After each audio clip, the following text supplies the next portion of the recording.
Alright mga bossing, so ngayong araw ay gagawa tayo ulit ng linear power supply no, para sa ating ZK302, 3002 o kaya ES21P. So pwede ito mga boss, ito yung gagamitin natin no? Meron tayong PCB dito na universal at saka apat na kapasitor.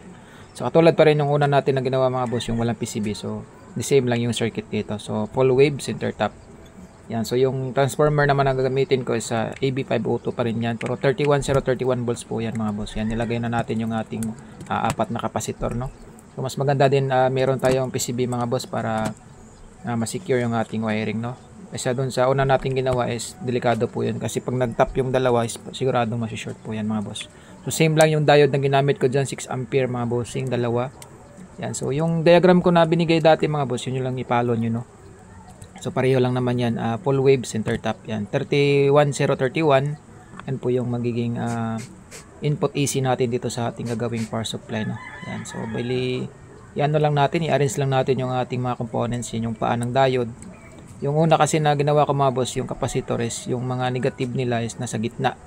Ngayon yung ito naman yung may PCB na yung positive ng capacitor is yan po sila nag ano bang tawag diyan, nag-abot dun sa gitna no, yung gilid naman niya is puro negative yan.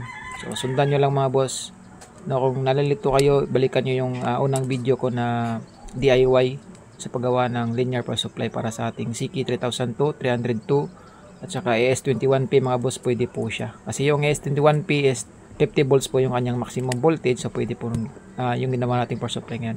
So maglalagay din ako dito mga bossing ng LED indicator no, para pag nag-on yung ating power supplies ma-monitor natin na meron siyang power kasi nilagyan ko siya din ng LED indicator.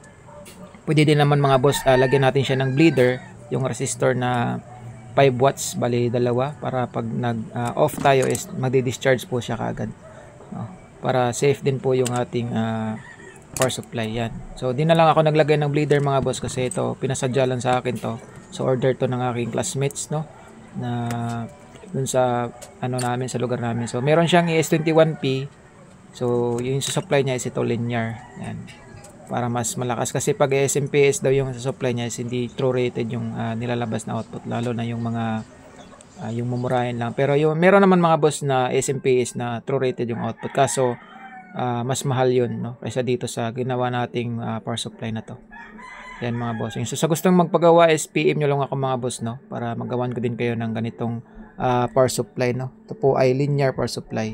Yan. So maglalagay din ako dyan ng ano, since walang tracing yung ating PCB, so babalutin natin yan ng hinang, tapos maglalagay tayo ng mga paa ng mga resistor dyan o kaya sa capacitor para maging mas makapal yung ating tracing no, para na rin sa high current at hindi siya mag-lose contact.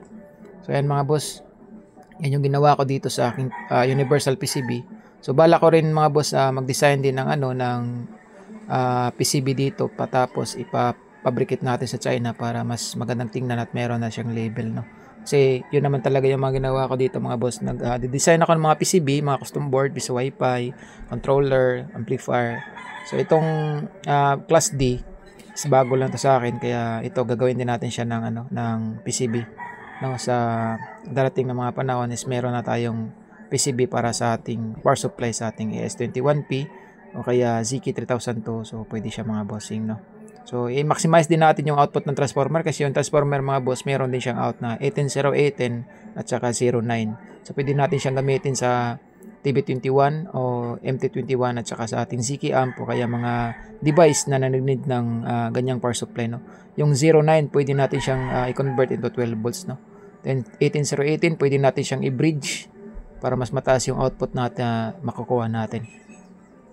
Yan, so para ma-maximize din natin yung ating transformer mga boss, kasi yung ginawa natin dito, yung kukunin ko lang dyan sa transformer is yung 31031 katulad nung una kong vlog na 34034. Ayan, so bali fast forward na yan mga boss kasi mas mahaba yung video pag hindi natin fast forward Sundan nyo lang mga boss, kung nalilito kayo sa schematic, balikan nyo yung first video ko.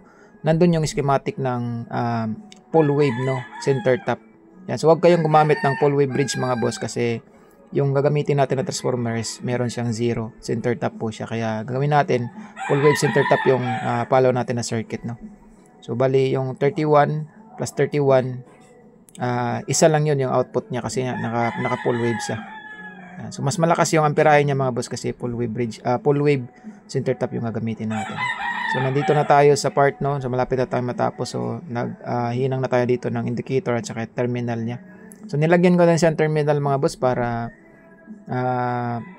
meron tayong i-screw na lang natin yung mga wires, no, para hindi na siya talagang naka built-in dyan. Kasi pag nilagay na natin yan sa box, pwede naman natin siyang tanggalin yan. So gamit na gamit yung mga paa ng mga resistor dito.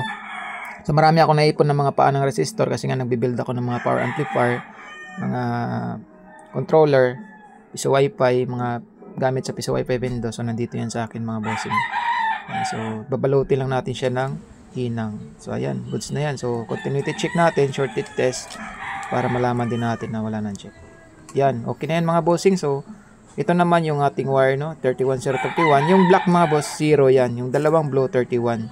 Yan, 31031. AC pa yan mga boss, no. Yung out ng transformer, AC pa yan. So papadaan natin yan sa ating full wave bridge, sa ating full wave center tap, no. Hindi po siya full wave bridge, no. Full wave center tap para maging DC po yung kanyang out at ma-fade na doon na sa ating ES21P o kaya CK3000 to 300 to yan mga boss, no.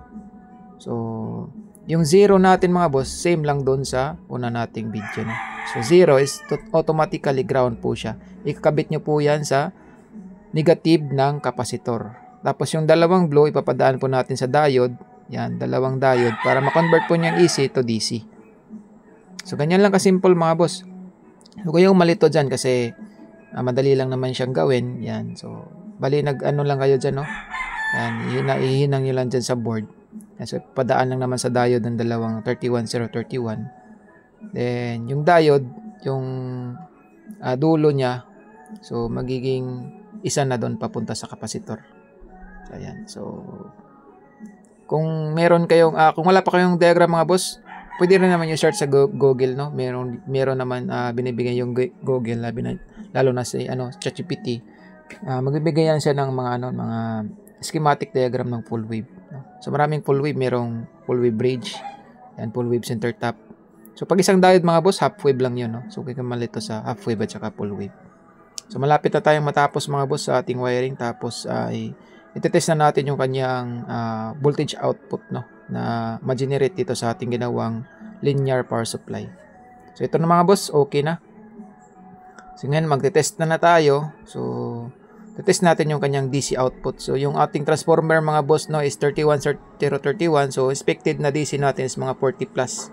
So 31 times 1.414, which is the voltage RMS, no. So yung voltage peak natin. So yung magiging expected DC natin is 43. So minus pa ng dalawang diode, 1.4 volts. So magiging 41 na lang yan mga boss. Yan, yung diode kasi natin meron siyang voltage drop na 0.7. So dalawang diode is 1.4. So i-minus nyo yun sa 43 mga boss. Yan na yun magiging final output DC natin. So testingin natin ngayon. Gamit tayo ng digital tester, no, para conclude natin yung output natin na DC. So yan mga boss. So pag nagkabit kayo ng wire mga boss, so dapat naka-sign yung polarity natin din dyan. Kung AC siya, AC. Pag 0, 0. So testingin na natin yan mga bossing para final na, kasi wala tayong amplifier dito. So since matitest lang natin yan, so goods naman to. Pag mayroon na tayong masukat dyan na DC, mga 41 siguro, so goods na yan mga boss. So pwede na natin siyang gamitin sa ating class D amplifier. So ayan, terminal, nilagyan ko din siya ng label, no, positive, negative. So plug ko lang yan mga boss para masukat natin. So mag-iilaw naman yung indicator. Yun, so umilaw na siya.